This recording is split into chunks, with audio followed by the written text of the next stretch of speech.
Shalom, saudara-saudara sekalian, ibu-ibu di dalam persekutuan BRI. Senang sekali saya Pendeta Markus Manjuntak MTH yang saat ini dipercayakan untuk melayani pelayanan Paskah. Dan berita Paskah yang akan kita baca adalah dari Markus pasal yang ke-16, satu ayat yaitu ayat 6. Karena dikatakan bahwa tetapi orang muda yaitu malaikat itu berkata kepada mereka, "Jangan takut, kamu mencari Yesus, orang Nazaret, yang disalibkan itu. Ia telah bangkit. Ia tidak ada di sini. Lihat, inilah tempat mereka membaringkan dia." Saudara-saudara, hari ini kita akan melihat berita Paskah bahwa kebangkitan itu adalah kunci. Kalau kita bicara kunci, berarti itu adalah yang bisa membuka untuk semua pintu-pintu yang tertutup. Nah, konteks daripada ayat ini kita tahu bahwa ibu-ibu, wanita-wanita yang sedang datang setelah Paskah, yaitu setelah hari Sabtu malam, mereka datang cepat-cepat untuk pergi ke kuburan Yesus karena mereka ingin membalsem. Karena pada waktu Yesus mati pada hari Jumat sore itu adalah hari persiapan Paskah, di mana bagi orang Yahudi mereka harus cepat-cepat memastikan semuanya itu untuk dibereskan dan mereka bisa pulang dan merayakan malam Paskah. Karena itu Yusuf Arimatea dan juga Pilatus meminta kepada Yusuf Arimatea dan Nikodemus meminta kepada Pilatus untuk mayat Yesus tidak dibuang begitu saja, tetapi dikuburkan dengan layak. Dan Yusuf Arimatea menyediakan kuburan baru yang dipinjamkan kepada Yesus. Nah, saudara-saudara, kenapa hal ini sangat penting? Mari kita lihat kebenarannya di sini, bahwa Yesus Kristus, itu Mesias, Putra Allah itu telah bangkit. Ini adalah berita Paskah dan sekaligus fokus sentral kekristenan. Kebangkitan menjadi esensial atau penting terhadap tujuan Allah dalam penciptaan dan keselamatan kita. Untuk jelasnya, mengakui kebangkitan tubuh dari Yesus Kristus dari antara orang mati merupakan kebenaran hakiki seorang Kristen. Nah, Rasul Paulus di dalam 1 Korintus 15 ayat 17 berkata, "Saudara-saudara, jika Kristus tidak dibangkitkan, maka sia-sialah kepercayaan kamu, dan kamu masih hidup dalam dosamu." Jadi sesederhana itu, saudara. Jika Kristus masih mati, maka dia tidak memenuhi syarat untuk menjadi juru selamat kita. Karena tanpa kebangkitan Kristus, ia berarti membuktikan bahwa dirinya bukan Allah. Dan kematiannya sama seperti kita, orang berdosa layaknya. Nah, saudara-saudara, kebangkitan tubuh Yesus itu penting. Karena ini membuktikan bahwa Yesus benar-benar mati secara fisik. Karena penyalipan dan kemudian dikuburkan. Dan kemudian Yesus memperlihatkan diri kepada murid-muridnya, kepada banyak orang. Bahkan dikatakan di dalam 1 Korintus 15 kepada 500 orang saksi. Dan juga mari kita perhatikan 3 hal yang dikatakan oleh malaikat itu yang membuktikan kepada, bukan hanya kepada para wanita, tetapi juga kepada dunia akan kenyataan kebangkitan Kristus. Pertama dikatakan, malaikat itu berkata kepada wanita-wanita ini, "Yesus orang Nazaret yang disalibkan itu." Jadi saudara, jelas bahwa ini bukan cuma klaim Alkitab yang mengatakan Yesus itu disalib, tetapi juga dari sejarah. Saya akan perlihatkan ada 3 bukti sejarah pada masa Yesus yang membuktikan bahwa Yesus mati di kayu salib. Bahwa dia mati karena eksekusi Romawi. Yang pertama itu adalah sejarawan Ibrani atau Yahudi yang bernama Flavius Josephus, yang bekerja untuk orang Roma. Dan dia menuliskan di dalam catatan sejarahnya itu adalah bahwa ketika Pilatus setelah mendengar dia dituduh oleh orang-orang yang memiliki kedudukan tertinggi, yaitu para tua-tua, Sanhedrin, dan juga ahli Taurat, orang Farisi di antara kami, dikatakan, telah menjatuhkan hukuman untuk dia disalibkan. Berarti sama dengan dikatakan di dalam Lukas 23 ayat 13 dan 23 sampai 25 bahwa Pilatus tidak menemukan kesalahan apapun. Tetapi mereka terus berteriak. Salibkan dia, salibkan dia. Dan 3 kali Pilatus berkata, aku tidak menemukan kesalahan pada Yesus. Tapi mereka ngotot sehingga akhirnya Pilatus dalam Lukas 21 dikatakan bahwa akhirnya 23 Yesus itu diserahkan oleh Pilatus kepada mereka untuk diperlakukan semaunya. Dan kemudian dia memutuskan untuk menyalibkan. Juga sejarawan Romawi yang paling dihormati, yaitu yang bernama Tacitus. Tacitus ini seorang gubernur provinsi Asia di tahun 112 Masehi. Dan pada tahun 116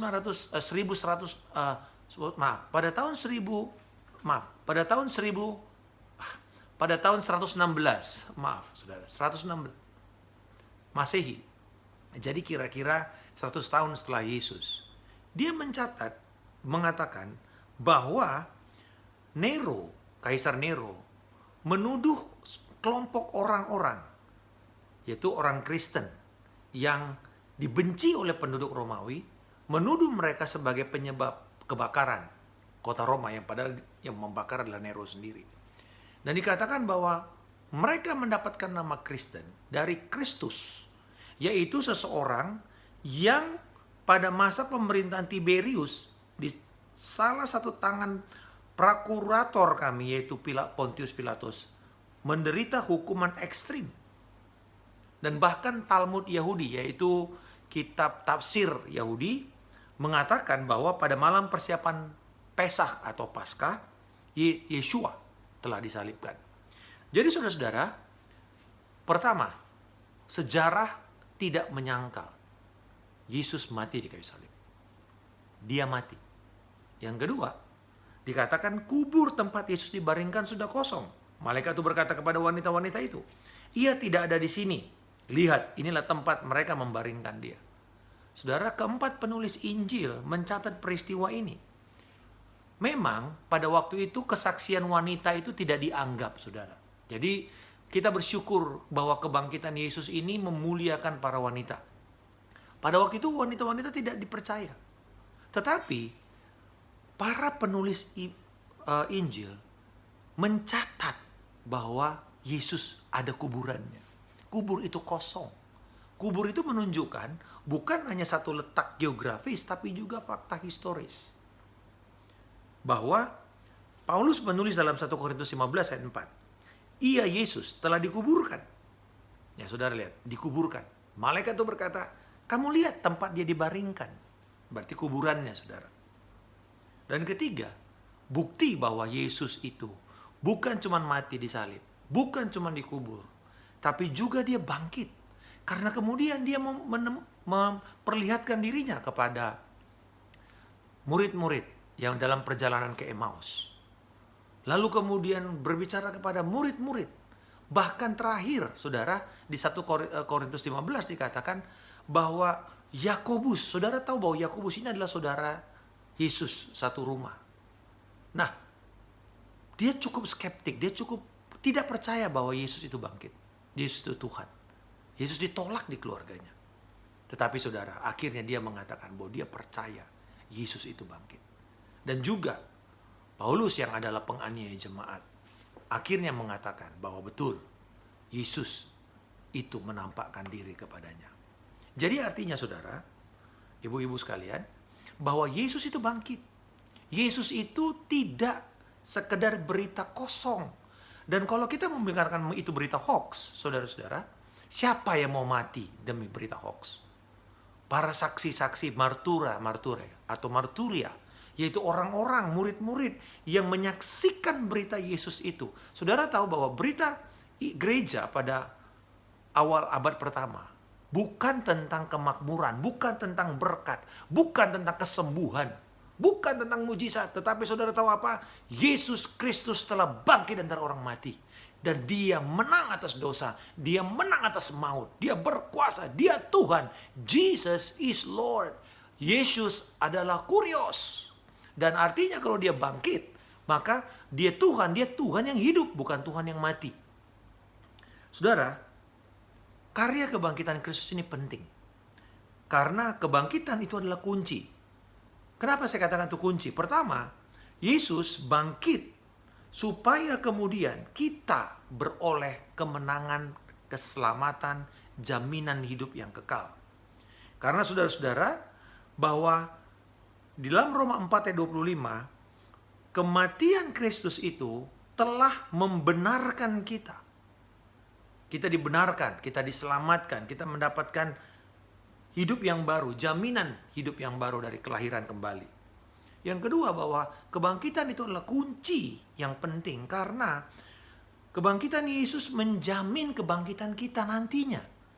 Bahwa kita bukan cuma mati sekarang ini lalu kemudian binasa. Tapi kita percaya bahwa pada waktu sangkakala kedua dibunyikan dan orang-orang yang mati dalam Kristus bangkit dan kemudian bersama dengan Yesus Kristus yang kemudian akan memerintah kembali di dalam kerajaan damai sejahteranya. Nah, saudara-saudara, kebangkitan kita secara fisik itu tergantung dari kebangkitan Yesus. Dan Yesus adalah buah sulung yang sudah bangkit, yang membuat kita bisa punya keyakinan. Sebab dia hidup, maka kemudian kita percaya. Yang ketiga, bahwa kebangkitan Kristus itu adalah kunci untuk kita punya pengharapan. Dalam situasi COVID sekarang ini, orang takut. Orang begitu dicekam, dicengkram dengan ketakutan, dengan pengharapan yang pupus. Tetapi saudara-saudara, keadaan ini belum sehebat apa yang nanti akan terjadi ketika masa-masa kesulitan datang.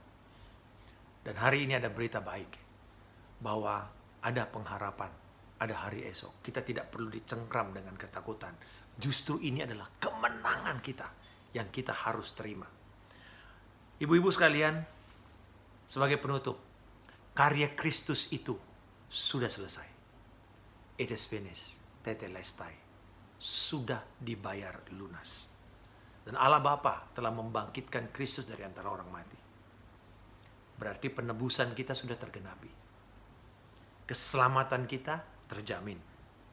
Dan barang siapa yang mau percaya ke dalam nama Yesus Kristus, dia akan diselamatkan. Mari kita berbalik dari dosa-dosa kita. Kita bertobat dari ketakutan kita, dari ketidakpercayaan kita, dari keraguan-raguan kita. Dan biarlah kiranya kita menerima karunia hidup yang baru, hidup yang kekal, dan bersatu bersama Yesus Kristus selama-lamanya. Kita berdoa. Tuhan, kami bersyukur Bapa.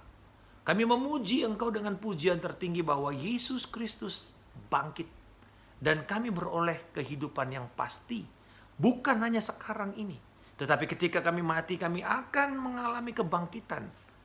Dan bersama Yesus Kristus hidup di dalam kekekalan. Terima kasih bahwa hari ini Engkau berdoa untuk kami. Engkau bersyafaat untuk kami bisa melewati masa-masa sulit pandemi COVID-19 ini. Dan kami percaya sepenuhnya bahwa tidak ada yang mustahil bagi Engkau Tuhan. Engkau Bapa yang sanggup membangkitkan Yesus antara orang mati. Engkau sanggup untuk juga membuat kami keluar dari masalah kami. Keluar dari situasi ini. Dan membuat kami hidup di dalam kemenangan. Kami menjadi ciptaan baru. Dan kami terus akan diperbaharui oleh Roh-Mu dan oleh firman-Mu. Terima kasih Tuhan. Kebenaran itu yaitu pribadi Kristus dan perkataan Kristus itu yang kami terima. Bukan keadaan sekitar kami. Tapi kebenaran yang memerdekakan kami adalah pribadi dan perkataan Kristus. Aku bersyukur Tuhan.